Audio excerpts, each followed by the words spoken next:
Greetings, church.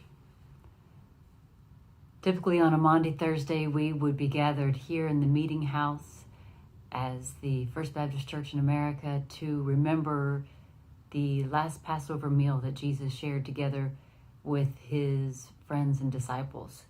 But the bakeries are all closed, so I've got saltines and grape juice, but you're not here. That's not going to work. I could not figure out how to wash your feet and maintain appropriate physical distancing.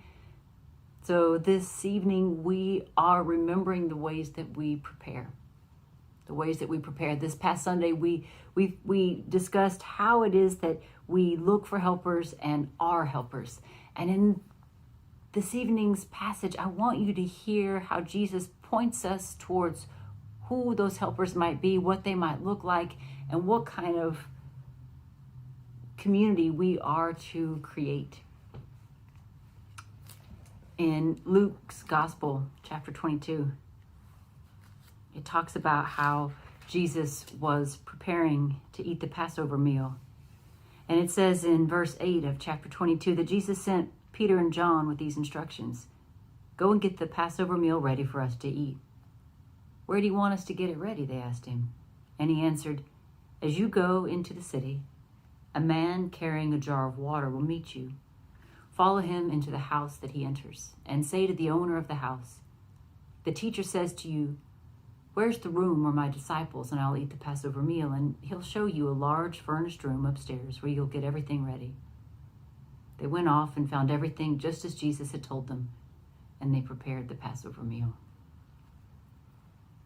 Jesus gives them clear indicators of how they are to look for particular help in this moment. It reminds me of when I was in elementary school. They passed out these bright green papers with a green hand on it, and they called it Helping Hands. And children were supposed to take it home and post it in a front window of their house, so that if another child was walking home and needed help or was scared or was hurt, they could look up and look for one of those helping hands in a window of a home and know that that would be a safe place for them to go because it was where another child lived, and there'd be a parent there who could begin to get them help.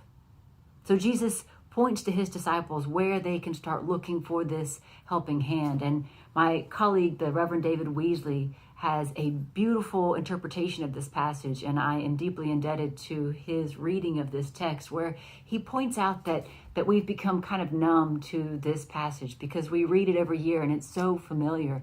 And Jesus could have sent them out after anybody. Go after the man carrying the bucket of fruit.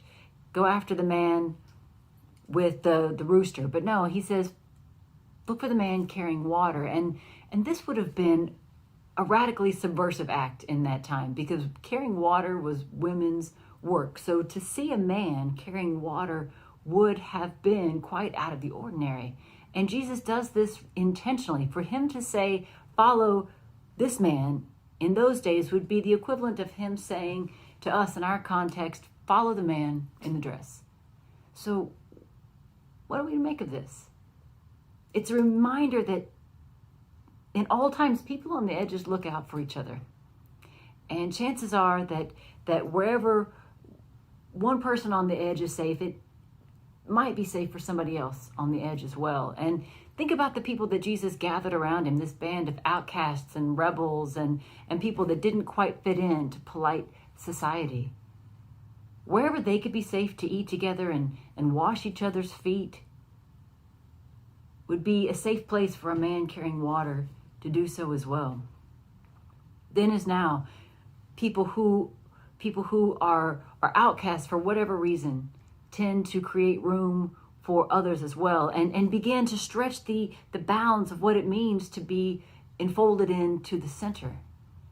And so this passage reminds us of what it means to create a place of safety and how those places get created, because we know that most social movements are begun by people who are already on the fringes. Think of Stonewall. Didn't begin with affluent white gay men. It was homeless youth and drag queens of color who began to change what was possible in people's minds and what was safe and what was what it meant to be a part of the community. So what does this mean for our church, particularly for us in these days of sheltering in place? What does it mean to mark ourselves as someone who is safe? What does it mean to prepare ourselves and the world that we will re-enter on the other side of this epidemic? What kind of world will we create? How will we prepare ourselves? Who are we looking for? What kind of helpers? What kind of hand in the window are we projecting? How are we letting folks know that we're a place of refuge?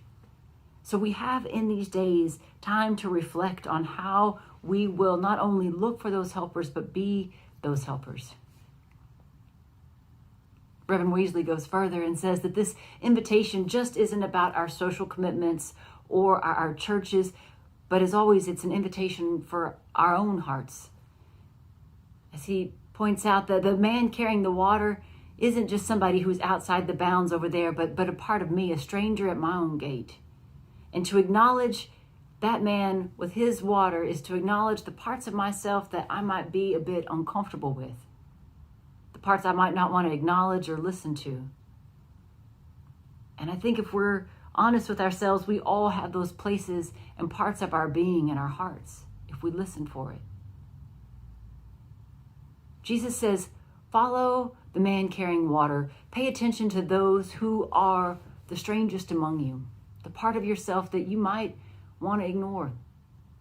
Because wherever that part, that place, that person is welcome, so is Christ, welcoming us to the same table. So friends, how are you creating welcome in these days of being still? How will we reemerge on the other side? Pray on this, and I look forward to hearing from you what you determine. Amen.